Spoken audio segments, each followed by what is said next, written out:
Hello everyone and welcome back to the Squadron episode 14.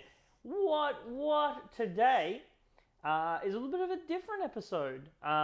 We've structured things a bit differently. We are still going to cover a few spoilers at the beginning, but as you would have seen the video's title, we're talking play styles and deck archetypes. So we're starting it off with control, mainly because a lot of control cards have come out recently that we want to talk about. There's been quite a lot. And there's been a lot of discussion on control and its kind of effects on community and meta and stuff that we want to kind of talk about. It's very exciting to see. I'm interested. I mean, I've definitely played control decks. Hard control is a matchup style that I personally have played against it. I find it really tough to play against sometimes, and I can find it really tough to play because I know that depending on the hard control deck you're playing, it takes a lot of thought. And I like that. I like decks that are stimulating. So, one thing to keep a note, this is going to be the first of a series. We're going to go over a couple of videos now that things are ramping up close to the game. But firstly, we'll cover up the spoilers that aren't really too controlling. Starting off with our second red hero legendary. It is black 1. It's Poe Dameron's ship. Poe Dameron's X-Wing. Pretty sweet. Yeah, very interesting card. It's a 6-cost villain. Hero and aggression. It is a 4/4, which is a pretty low stat line for space for that cost. It does have a very interesting ability though. So on attack and when defeated. That's when played. Sorry, when played. When played and when defeated. When played and when defeated, you may discard your hand, which we've had confirmation that you can discard zero cards. And then draw 3 cards. So pretty interesting. Refill your hand if you're in that late game. I find it quite interesting. Notably, our first resistance card. Yeah, absolutely. It feels like that's going to be like when they get some more of the sequel stuff, we're going to see more of that resistance kind of archetype being brought in, and then probably a first order archetype to kind of see Kylo and Phasma. I think that'd be cool. They're a lot of they're probably my more favorite sequel. Yeah, I think we'll definitely see Phasma, especially because they were talking about books on the Q&A recently. Yeah. One of their favorite books was the Phasma book. Good book. Interesting card. 6. I think we've had a bit of a discussion about this. 6 is a lot. Yeah, 6 is a lot for this card, especially coming in at 4/4, where it's hitting almost every removal in the game. Like even open fire can take care of it, which can feel really bad. And like a lot of the time, I feel like, at least from the games we've played, if you're at that point in the game, discarding your hand, you probably don't want to. You either have more cards than 3, or you have 3 and you've planned for them, or you've got, enough cards in your head where you just want to, unless you're playing against a deck that's going to starve you for resources. I don't know how relevant this effect is going to be. Yeah, definitely. And I think it's one of those cases where, I'm just going to spend my whole hand, go super low the ground and just use all the cards in my hand. It's like, well, then you're just kind of hoping to top deck the black one because, there's not really a lot of ways to search for it. Like they'd be prepared for takeoff, but I think in the future we might see some resistance synergies with this. I think it'd be sweet to see what because I'm assuming eventually we'll get a Poe Dameron leader. It'll be interesting to see what Poe does. But I think one thing to consider with this card is if you're thinking, I want to play an aggro, 6 is kind of the turn where you're going to win. 6-7 is the turn where you kind of want to win the game. You really just want to be getting in there. You don't really want to be wasting time. And spending your whole turn on this card probably feel a bit rough, especially in Red Hero with Sabine. I think you would rather just, spend that turn surprise strike, shoot first, surprise strike. Just trying to get in as much as you can rather than playing this and just trying to refill your hand. Because if you're trying to refill your hand, you're probably not in a controlling position. You're probably floundering. Yeah, and Vader's coming down next turn, Luke's coming down this turn, Thrawn's coming down this turn. It's a bad turn to not do anything. It's tough. I think it's interesting. I hope that it sees some interesting support. I, for one, would love to see a Poe leader that's whenever you discard a card from your effect, you get to draw a card. That'd be nuts with this card. You can draw 6. But I think for now, it maybe isn't the best card. Hopefully we see some more stuff to come out. I just think 6 is a bit of an investment. I think it's the same said with a lot of cards. We'll probably say the same thing about a card that's coming up. It's kind of how I feel about Devastator. It's just a lot to do with your whole turn. So honestly, I'd probably give this card like a 2 on the Spiceometer. I think it's 2 out of 5 is pretty good for where it's at right now. I definitely think this card could see some powerful potential. I mean, like if you can early turns get this out with You're My Only Hope, that'd be pretty sweet. But I think for now, maybe that's where it is. I can see this. Yeah, I can see like a red Han deck. That's what I was going to say. Some application in Han, like, because if I'm at 2 cards and one of them is black 1, I actually really don't mind going tap Han leader, resource, play black 1, play draw 3 Han. cards. Like yeah, that's actually pretty good. And I definitely know on the turn you flip Han when you get those 6 resources, you have like no hand. yeah. So being able to play black 1 and drawing is pretty good. So it's not a bad card in a deck like Red Han where you're really using your resources early, but I can't really think of anything else off the top of my head. Yeah.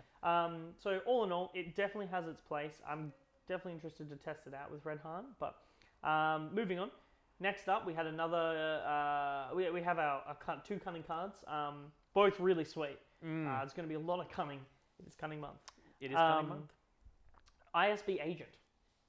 ISB Agent is kind of an early game, kind of rolls into the event-heavy kind of villain. Yeah. So it is a cunning villainy 1 cost. It is a 1/3 and it has the text, when played, you may reveal a event from your hand. If you do, deal 1 damage to a unit. It's notably an Imperial, so fits in with your Imperial strategies if you're running Tarkin or anything like that. Gets rid of shields. Really good low to the ground way to get rid of shields. Yeah, absolutely. For 1, like definitely paying 1 just to get rid of a shield and then just having a little body on board to maybe buff up with Tarkin or do something. This trades into a Greedo. Well. Like this can trade into... This trades up a lot. I mean, and even if your opponent has a Greedo, you can just kill it. Yeah, it can take care of those kind of Greedo First Order Stormtrooper... Oh, no, Death Star Stormtrooper, sorry. See those soon, apparently. I mean, we're confused with the Resistance First Order keywords. It's interesting. I think this is one of those cards where the ISB Agent is that high power, low health 1-drop killer. Like it's your answer to shields. It's your answer to the other 1-drops like Greedo and First Order and First Death Star. I'm sure we'll be seeing more. Yeah, 1 health. I'm sure we're probably gonna see like maybe some 2-drop shielded cards in Blue Hero. We've already got another shielded card that's literally the next one to talk about. Like that kind of thing, because that kind of changes up the turn 1 dynamic. If they're dropping that shielded unit turn 1, then dropping this in response to that can be really huge. Feels good against Luke. Yeah, absolutely. Because I know there's definitely been a couple of games where I've played a card, and then I've been like, I have an open fire or I have a swing, but I don't I would rather just kill it, but I can't because of the shield. And that's what shields are meant for. They're awesome, such a good mechanic. But I like that there's a kind of a low cost way to get rid of it. You do obviously, and the big talking point of this card is you trade knowledge for it. So you show your opponent an event. And if you're a good enough player, I feel, in my opinion, this can be used to psych your opponent out. Yeah, absolutely. You can be like, turn 1, play this, I've got a cunning. And then, while a lot of people might be going, oh, but then you're not going to surprise them, and that's the point. You want to make your opponent play worse because they're scared of the cunning. You want to try to get your opponent to do that. I'm not saying reveal cunning every time, but like maybe showing in you're no good to me dead. Stuff like that. Because that card's ridiculous, and honestly, there's not a lot you can do against it. Yeah, absolutely. I think it's like... It's one of the things that can be a good thing or a bad thing. Like, it can be used against you and it can be used for you. And it's all about kind of when you play it. I think at the moment with the current card pool, Greedo is the better 1-drop for a cunning deck. I think because the power bump, and then effectively it can, it's more random, but a lot of the time it can maybe accomplish the same thing by killing something and then flipping an event and then dealing the damage. So ISB Agent's the safer option in my opinion because you get to keep that card, but man, Greedo balls to the wall, 3 damage. Like, it's hard to argue with that currently, but I think maybe if we see some more yellow Imperial focused cards, which we definitely have the startings of, and it's looking good. I think it's really sweet. Honestly, current card pool, I probably give this card a 2.5 out of 5. I just think it does get outplayed by Greedo right now, but I am hopeful, and I do think that's going to change, because keep in mind, as we get closer to release with more cards, we do get closer to the Spy Squadron, card aspect reviews and everything. I'll be redoing my Spysometer scale then for all of the cards as to how much better I think they are with the full context of the set. But so the last one we're going to talk about before we get into more of the control matchup is the seventh Fleet Defender. Seventh Fleet Defender, which is Thrawn's fleet. Yeah, we'll see more of that a little bit Very later. exciting. Two more big Thrawn cards. This is a beautiful card art. I really like how they've done this ship. I think it's like they are the big ships that have that like Home One has that kind of whole battle going on. TIE Defenders always look cool. Yeah, but this one is like it just has a really cool design, and it's really well kind of placed on the card, and I really like the art for this. I think that's my favorite thing about a lot of the bigger ships is like they're either in a space battle or you really get the scope of it, where all the small ships right now look like they're in the middle of a dogfight, which I really like. I think that's super cool. Yeah. But onto what it is a 3-cost Cunning Villainy card. It is a 3/2 with Shielded. Very, very cool Pretty to see awesome. this. We heard last week in the Cunning stream that we were going to get more of these low cost. That's what space Cunning, Cunning's going to have those low cost, good trading space units. Yeah, and this is just a perfect example of that. Having Shielded on it, so it can often trade 2 for 1. It's great, especially for 3/2. Yeah, having that stat line that gets rid of X-Wings. Viper Probe Droid stat line. Yeah. It gets rid of X-Wings, it gets rid of Barks. It can kill Bright Hope really easily because it swings, removes the shield, swings again, kills it. System Patrol Craft, it can get rid of really easily. This is awesome in Boba because you get that 2 for 1. You can essentially get 2 kills to get untaps. So sweet. Yeah, it's really good in kind of any deck that wants to kind of grab control of that space area. It is a very good tool to be able to. Because obviously people are running less space units, being able to 2 for 1 in space is really beneficial. Valuable. Really, really valuable. We know that in the game, if you can even get a couple of space units out and they just go unchecked, you can take the game away. You can literally steal it. So having a unit that can do that and can stop that all in one package for 3 resources is pretty sweet. I rate this card pretty hard. I think it's really good. I think it's really great in Boba. I think it's really good in the control matchups we're talking about. I think that this card's probably a 4. Yeah, even getting Consortium Star Viper and stuff like that. The fact that it can take it can kill a Consortium Star Viper and live. It can kill it can take Fang Fighter. It can kill really Fang Fighters, it takes. I think the big thing is just it can take a hit and then hit again. Yeah. It's just really good against those 2 and 3 cost space uncommon units that we currently have. Yeah. Yeah. I mean, this card can swing and hit a Relentless for 6 health. Yeah, absolutely. And honestly, if you're putting stuff like the smuggling compartment on this is huge. Yeah. Especially if you're swinging into base more often, and it's really hard to remove this. Because you could just play this and you could smuggling compartment on it, and then you can just swing it base. You didn't even need to trade. You force your opponent to swing into it to try and remove it. Yeah. And you're happy to do that. Because you've spent a total of 4 resources on this card that's probably netting you way more value than 4 resources. And then giving you those resources back with. So if someone kills it, you're like, it did its job. Yeah. Yeah, I'm happy with that. I think it's. Yeah, I definitely agree. It's a very cool card. So yeah, 4 out of 5 on Spy Summoner for that one. I reckon we can agree on that. It's pretty sweet. I'm agreeing to nothing about the Spy Summoner. I hope to see James and I are on a level playing field. We both love it. Control. We've had some absolute bangers in Control. I love it. I think that they've done a really good job with the cards that are coming up. And I think let's talk a bit about what makes Control, what makes it rewarding to play, what kind of cards you're looking for. Yeah, absolutely. A lot of these cards came out during that Cunning stream that really brought Control into the forefront, and then since then we've gotten just a bunch added onto that.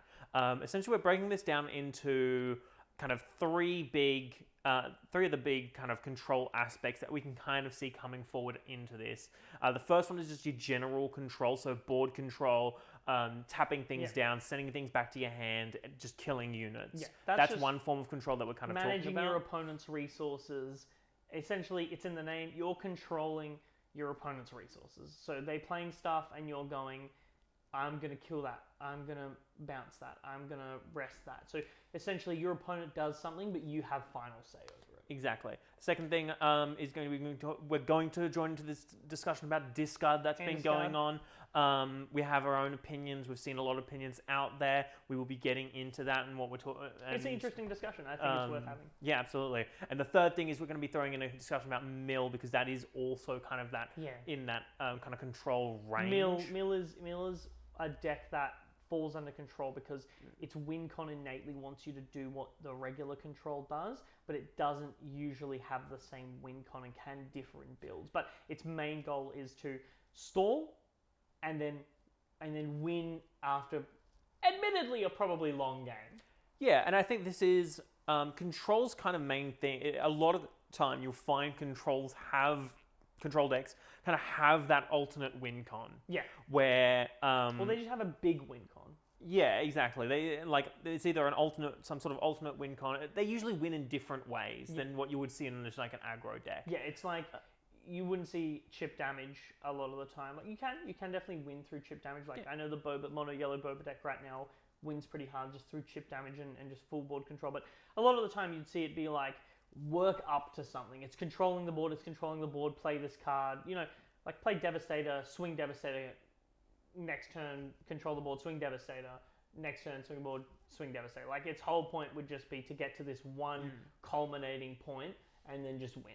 Yeah, absolutely. And that's kind of how mill kind of functions. At the moment, there's not a lot of things that mill. Really, we only have two cards that kind of actively mill your opponent, and that's Kanan and Vigilance. Yeah. Well, let's tackle that first because it's probably the one that doesn't have too much to talk about to it. So we've just mentioned them, Vigilance and Kanan right now. I know colloquially other people, Mission Briefing and Yoda can be considered that because they do make you draw cards. Mill's an interesting one in Star Wars Unlimited. You don't lose immediately. Yes. You every time you would draw, you instead take 3 damage to your base. It's still not great because taking 6 damage at the end of every regroup and then phase also not being able to refill your hand, not yeah, being able like, to you, at that point you are probably done unless of course you're like, you know, one swing away. Yeah. But it buys you that one extra turn. But a lot of the time if the mill player's doing it right, they won't, you know, they'll be hitting their strides. I mean, Vigilance itself is a great control card because it's got removal on it. It's got mill on it. It's also got healing if you need to stall out the game, and it's also got the ability to put shields on, you know, your bigger pieces. So it's a good card if you're building a control deck. I think Mill's main game plan is just to stall. Unlike other control decks where, you know, they might get in with chip, they might do this and that. If you're doing something, the ultimate goal of it will be to discard cards from your opponent's deck. Like that's it. Like you won't see like a 1/1 for one that does a bit of chip damage here or there or something like that. You'll be seeing something that's like, play this mill, do this mill, when you do this mill. So its whole thing is cards that do that, and then the rest of its deck are just exhaust cards, bounce cards, kill cards, which form the basis of any good control deck. Yeah, absolutely. At the moment, there isn't enough to kind of build that good mill deck. We haven't seen it. But they have confirmed it. Yeah, they absolutely have confirmed it, and we will be seeing more. If not this set, then definitely moving forward to future sets, we're going to be seeing more and more of this mill. We know we've seen it in the past. James had a mill deck in Star Wars Destiny. Oh, I took my mill deck to Nats at Star Wars Destiny. That was like Padme, classic Padme. Like General Rykard. Yeah, and General Rykard and Padme, the yellow Queen Amidala, Padme. But I know James enjoys the mill archetype. It can be a pretty fun archetype to play. I do enjoy it. I like alternate win cons as a general theme in decks. I like being able to work towards something else to kind of like, and I like that control matchup. So I like being able to fully control my opponent and then have that alternate win con of just waiting it out. It is. Alternate win cons are fun. They're rewarding because it introduces a different way to play. Like you've been told to play this way. That's how most decks play, but this one doesn't. This one doesn't do that. It does its own thing, and that's fun. That's fun. That's cool. So yeah, I think you find like a lot of that. You'll stall out the game, remove options from your opponent. Excuse me, and then you just win. I think we'll move on to the second thing we'll talk about. Have a little chat about hand discard. Yeah, let's go. There's a lot of strong opinions, and we understand that. I get it.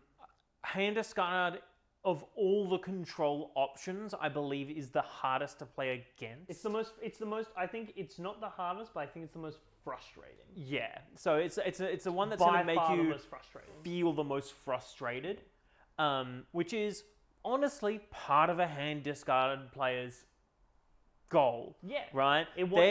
If you get super frustrated, You're gonna play worse. and you're gonna end up not playing what you can play optimally, and you're gonna think it's impossible to beat. I think I can talk from this from a pretty informed point. In Dragon Ball, I played a hand discard deck.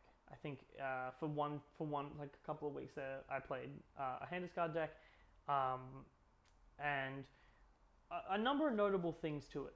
One, it is very frustrating to play against. I definitely had people I usually played against who were very chirpy and fun to play against. They definitely did not have that sensibility. In contrast, I had people who had the exact same sensibilities. Yeah. People who usually weren't as chirpy were fine against it. I think it's one big thing to consider with the deck is it is a lot about sequencing with hand discard, and that it can easily be undone because if your opponent has consistent draw, it's hard because hand discard has a lot to keep up with, especially in a game like Star Wars Unlimited where you're getting 2 cards every turn opposed to 1. One interesting thing to keep in mind is that unlike a lot of other control decks, hand discard can't sit on stuff as easily. It uses its resources more speedily, and it functions similar to an aggro deck in how it uses its resources. It's going to be using hand discard cards all the time because unlike a lot of other things where units are finite, you might not draw a unit every time you play when it gets bounced or killed, you can't get them back. You're always drawing cards, so hand discard has to try to keep that up, and that's why it has seen a lot of high level play in other games and other card games, but it's never hit that thing. Like I don't think I've ever heard of like a hand discard deck like winning a Nats or anything like that. Yeah, and it's one of those things where while it can be frustrating to play against, it's a mentality more than anything. And personally, I always see hand discard decks when playing against them as a kind of puzzle to be solved. When can I get my value? When can I? And that's really the big thing. If you can just play when you can and play the best thing for the moment, if they're spending all of their resources just trying to get rid of cards in your hand, it's often that they won't have that big presence on the board. They won't have that big... One thing I'm thinking of is a lot of people like, hand discard, I have no options. Man, I don't know what I'm going to do against Vader. I could be playing against a Vader deck. You have no hand. But as I said, hand discard uses a lot of resources. It's not going to be playing units a lot. And that comes down to the core aspect of the game. It's getting decided in the arena. You might not have a hand, but you've just flipped your Vader leader that I can't deal with because all my cards say you discard a card. You have no hand. You have no cards in your hand. I can't kill Vader because it's a leader. I'm dead. You just swing at me with Vader a couple times, and if I play a unit, you kill it with Vader. Like there have definitely been a lot of games where I've played.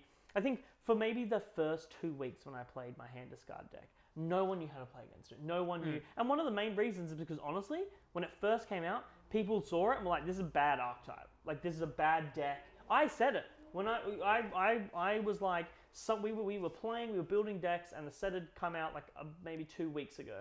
And I was like, that's an awful archetype. I would never build that. It's stupid.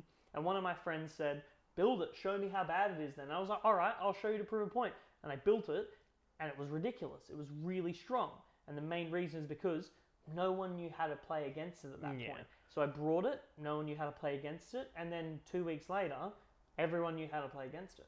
They were just... I think I went from topping our locals 2 weeks in a row to going 2-2, and honestly, I'm alright with that. I think I enjoyed the deck when I played it. It was interesting, and I think people found a good way around it. And looking back on it, I think it was a good learning experience. I think hand discard's interesting. I don't know if I'd go into it in this game because I actually think it's weaker in this game. Yeah, and one of the main things that we're definitely going to advocate, especially you can play any hand discard deck. They're probably going to be more. They've talked about how it's more of a hero cunning thing. Yeah. I'm sure Spark we're going to Rebellion. see some sort of mono yellow Han deck that runs Spark Rebellion and cunning and just tries to disrupt your hand as much as possible.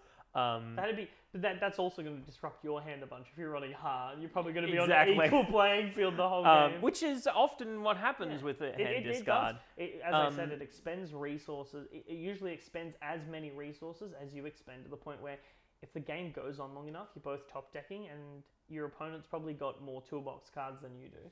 Yeah, and the biggest thing is, it can be frustrating, but keep vigilant. And a lot of these decks have a lot of chinks in their armor. Like turns where they can't discard, turns when they can't control the board. And so it's about patience, and it's about knowing, they're getting rid of a lot of my cards in hand now, but they can't do it forever, and they're not really doing that much to me in the meantime. Those decks also brick really hard. Yeah, and so it's one of those things where you just need to make sure, if you trust your deck, trust your ability, and don't fall into the trap which hand discard players want you to fall into, of being like, I can't do anything, there's no point in playing, I'm just going to scoop. It's like, well, then you've definitely lost. You've fallen in the trap. Because that deck probably doesn't have a way to finish you off, and you've just admitted defeat against a deck that, if you waited 2 turns, you'd probably just kill it. I think one big thing to consider is Star Wars Unlimited uses the best thing that card games, in my opinion, all card games should use. It's action for action. Hand discard is gross, because a lot of the time when you've played against it, or I've played it, or I've played against it, it's been a whole turn. A whole turn uninterrupted of my opponent going, discard 1, discard 2, discard 1, discard 1, discard 1. And I've just sat there the whole turn and had to go, yep. And it's happened to me. It's frustrating. I've played against it and it's frustrating. I've played with it and it's frustrating. And but it's enjoying to, like, sometimes it's enjoyable to play, sometimes it's not enjoyable to play, sometimes you don't care. But in Star Wars, that killing factor is action for action. Hey, discard 1. All right, my turn. I'll play this. Try and discard it now, because you can't. Yeah. And your deck doesn't run enough removal options to get rid of it, because you're too busy trying to discard my hand. Yeah.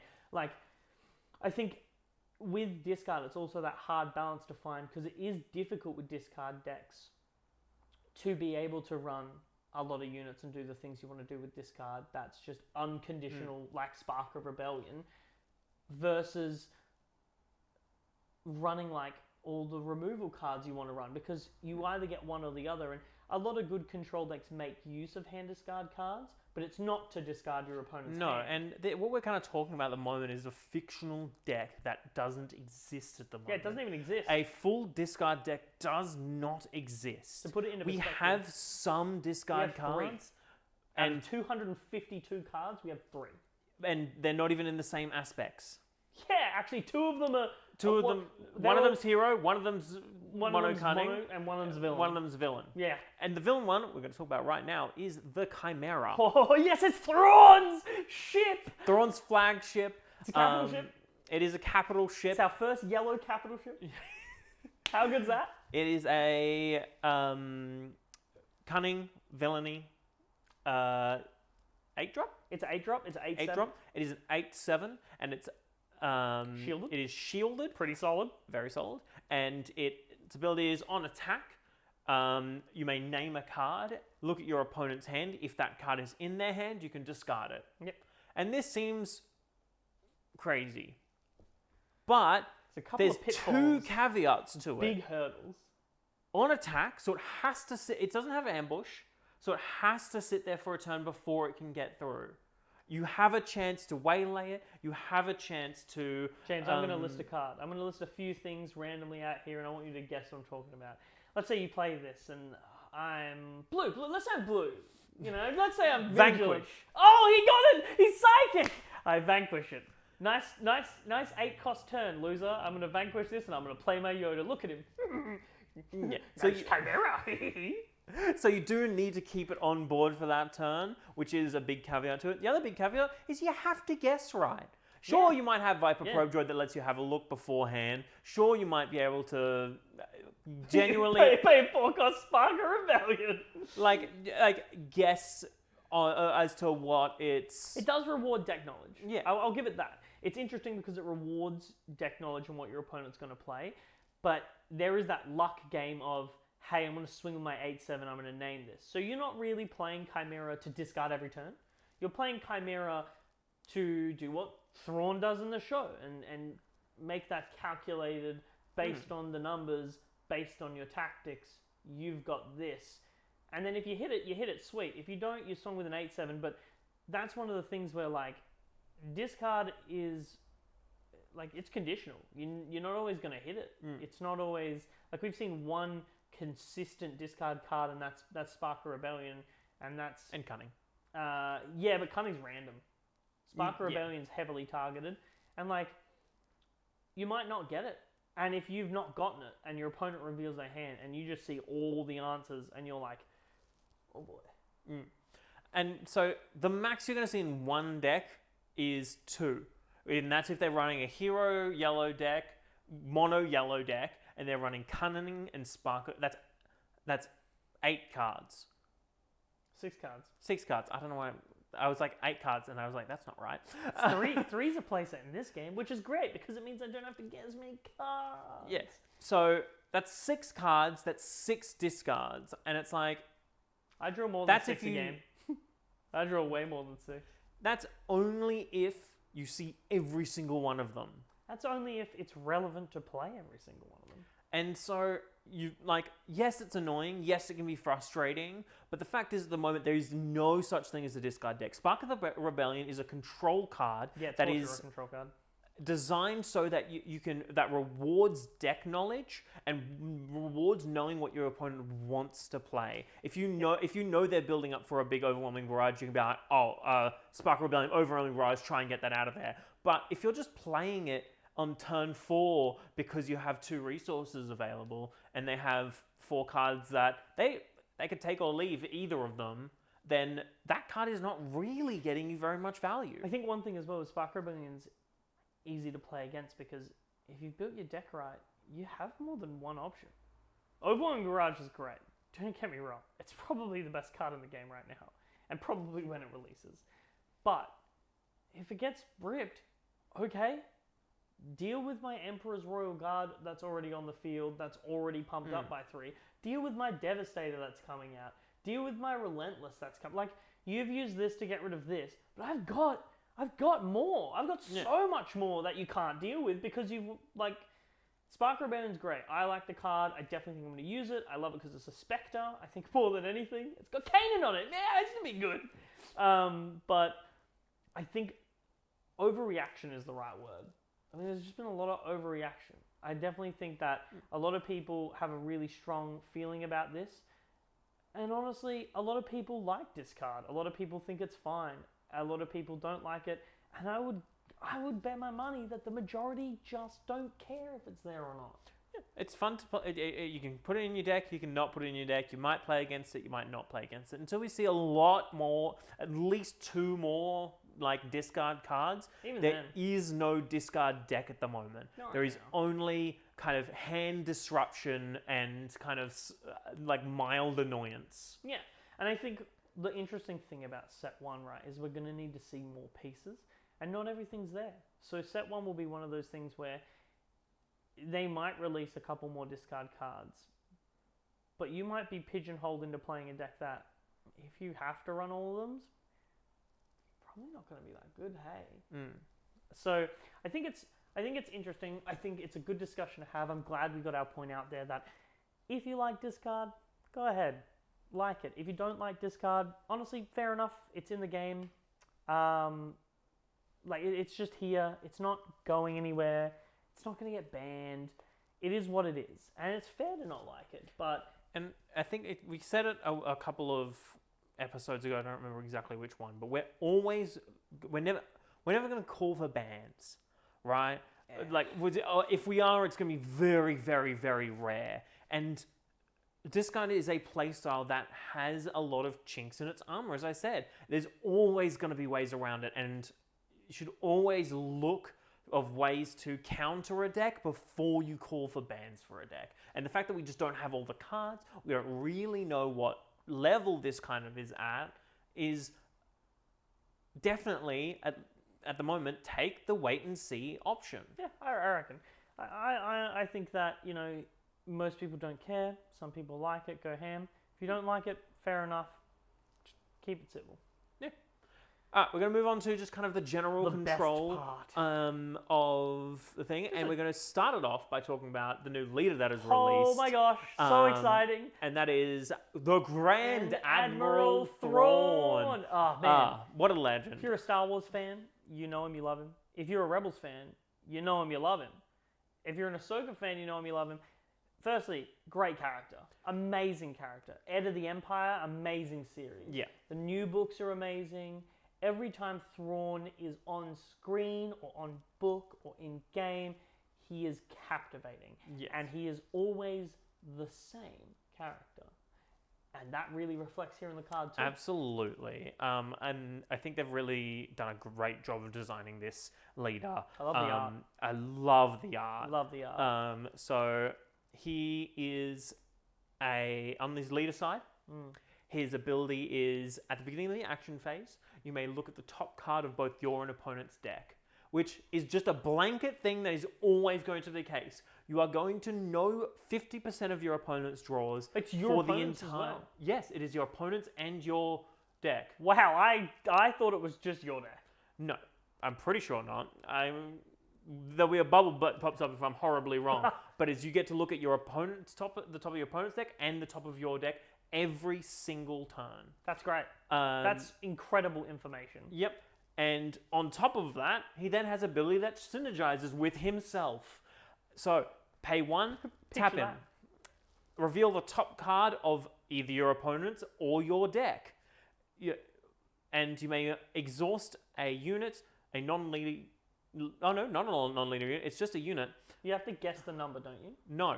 Oh. So you do not have to guess the number. It's just you may exhaust a unit of that cost.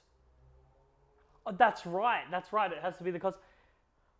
Oh boy. So you have a Chimera on the top of your deck. Cool. You can exhaust anything up to 8 cost. Is it less than? Yep. That cost or less Wow. than. That's a great leader. That's a good leader. I read him. I clearly didn't read him good enough. He is a cunning villain leader as well. He's Imperial. He flips at 6 resources.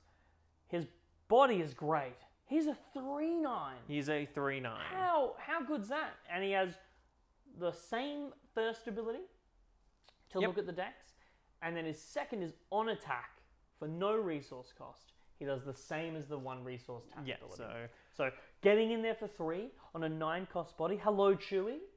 Like, the only other leader we have that has that health is Chewbacca, and he comes down to 7.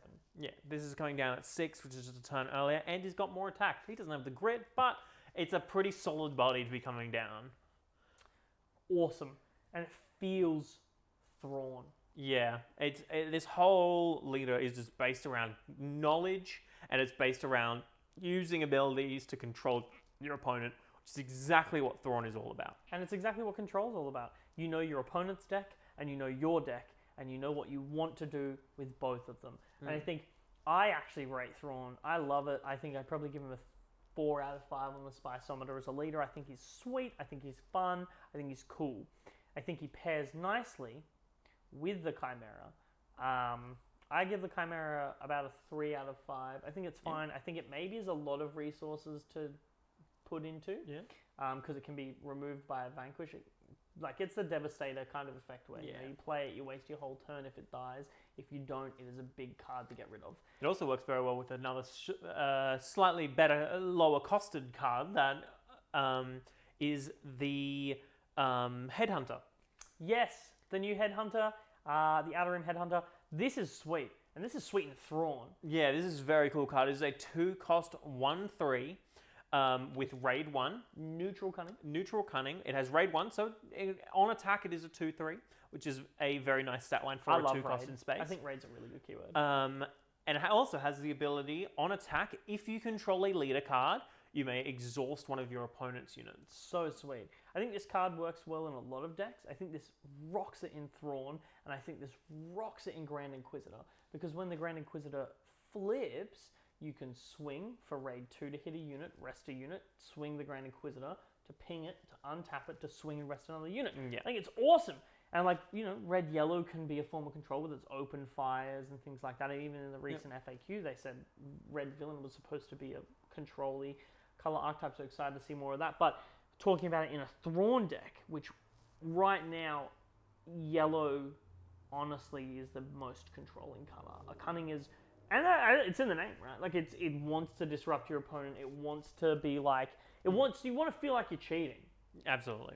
Is what the dev said, and a lot of the time, it can feel like your opponent's cheating when you're not getting to play the game, and that's what like a lot of control decks want. They want you to not be able to use your resources. They want you to not be able to use your answers. They want you to just sit there and wait while they wait to get their win con. I think that card's such a solid card. It is one of those ones where Raid does make it easier to swing into, but the trade-off for that is it can come down earlier, hit harder, and then also, get that really nice ability that's rewarding. I'd give this card probably a 3.5 out of 5. I think it's really good. Yeah. I think it's underrated, and I think we'll see more of it. And I think in Thrawn it's great because who doesn't want to potentially trade a low-cost space unit like a TIE Fighter or a Mining Guild TIE Fighter and exhaust one of your opponent's resources when you've got Thrawn out? That's great. Absolutely. Units. Units, yes.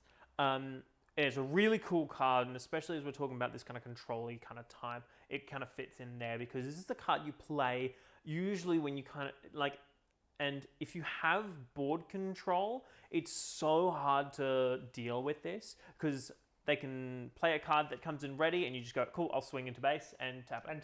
Nice Falcon. So if they're struggling to control your board already, this is a card that brings continuous, no resources, no cards from hand, just continuous tapping. Asteroid Sanctuary that deals too. Yeah, and added on to this Thrawn who swings and taps another thing, you can really start to quite oppressively keep your opponent's board tapped. Thrawn has a lot of board control options in the form of, good to me dead. Honestly, a card I think is ridiculous. I think it's amazing. I think it's so awesome. I think it's one that you're gonna see for a while. Asteroid Sanctuary. We know this is good. It's just a good card. It's always been a good card. Giving shields to stuff. Give a shield to your Headhunter. Yeah. Cunning, the actual card. That's wild. We saw it last week on the gameplay.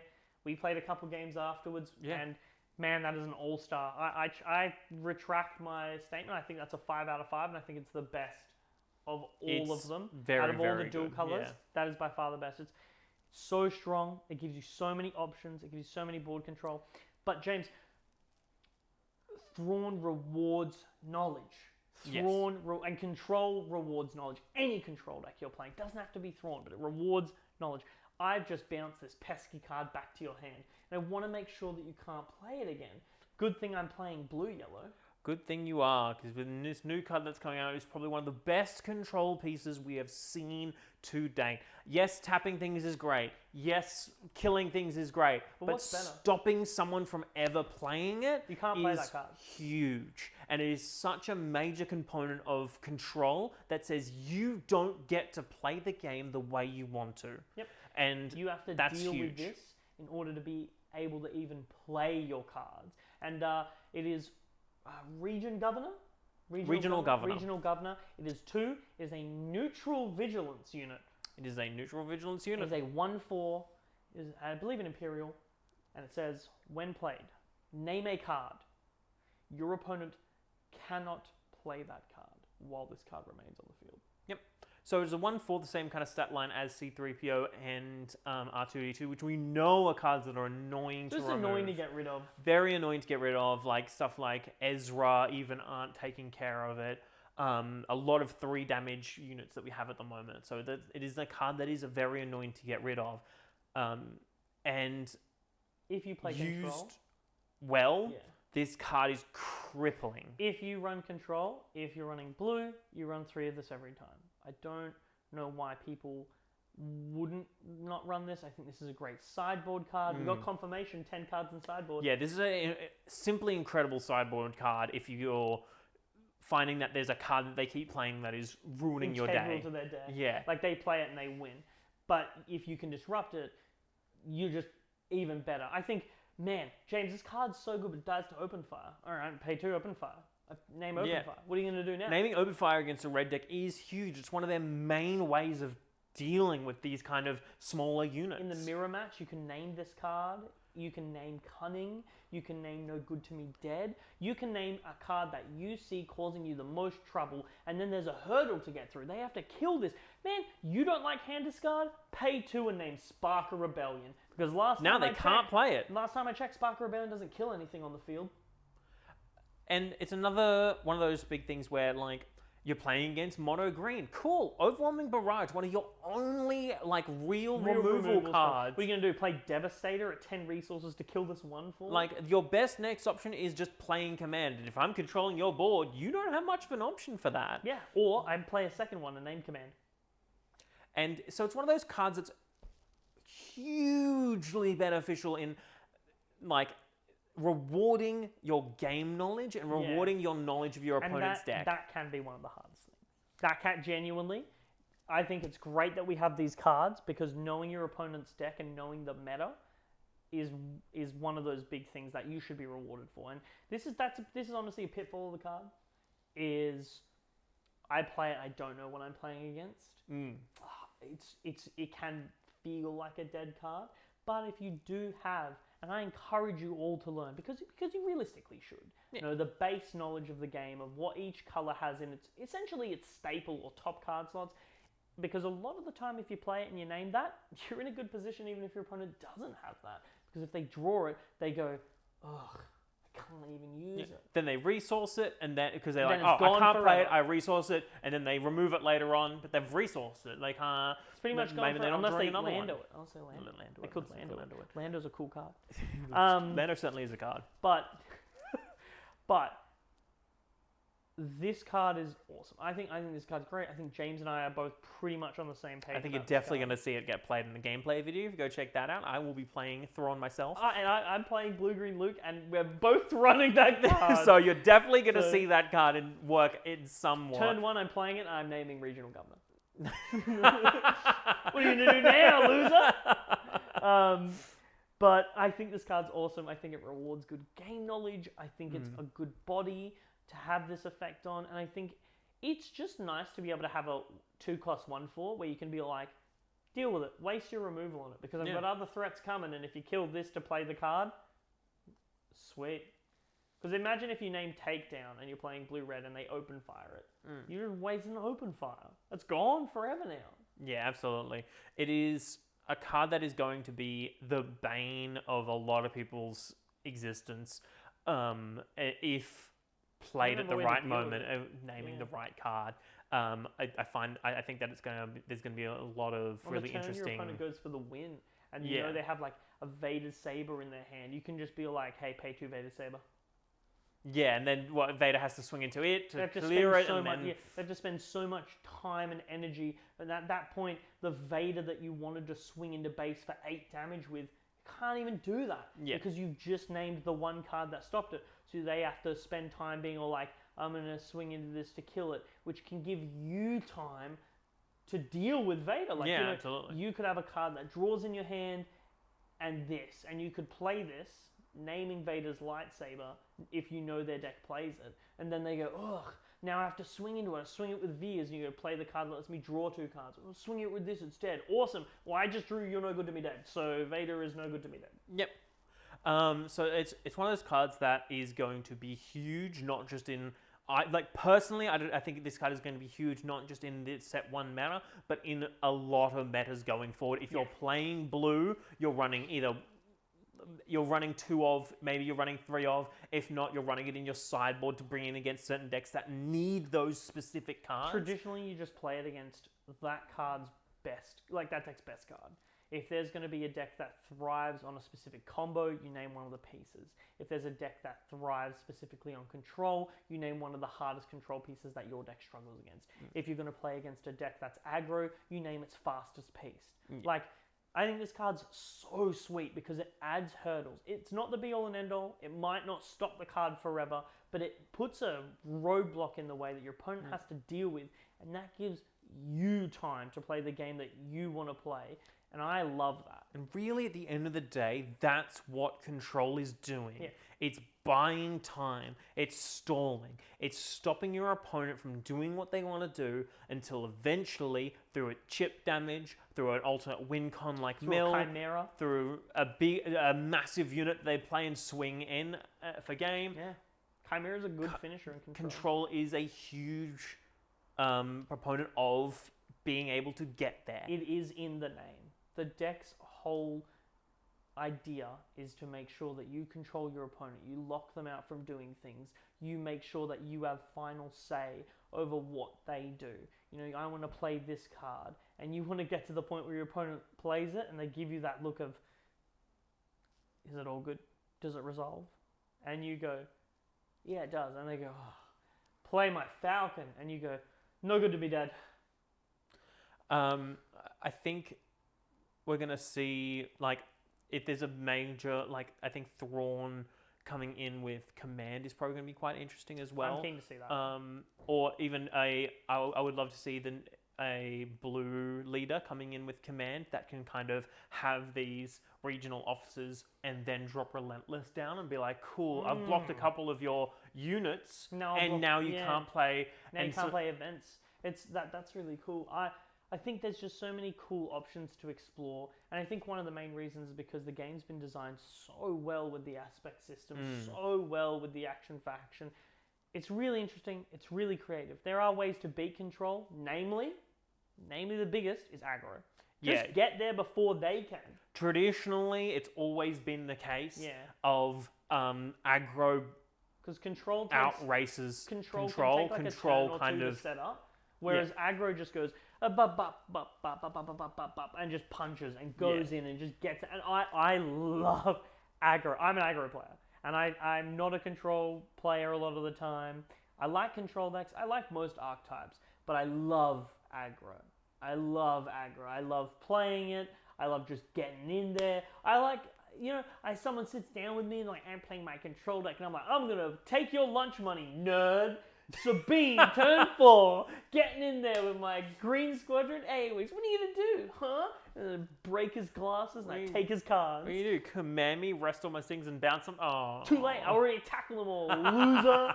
Can't stop this pain train. No, but so that is kind of the crux of control and what you're gonna get out of control. And if you're a player that really, if you're new to card games and you think, oh, I really like the idea of being one step ahead of my opponent in all times, being able to know what my opponent wants to do and stopping it before they can even do it, or being reactive even to what they're doing and stopping it.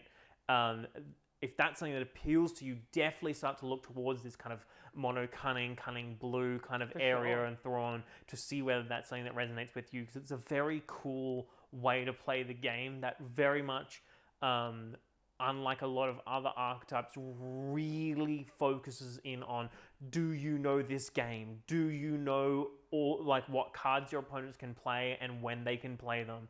And so while I wouldn't recommend this is the first deck that you pick up and play if you haven't played card games before, I'd recommend you pick up one of those aggro decks. Yeah, pick up aggro. It's so easy. That do just kind of play a unit swing, and hope that they get there in time. I definitely think that everyone should kind of give this a try. And control's fun. Control is fun. Aggro is fun.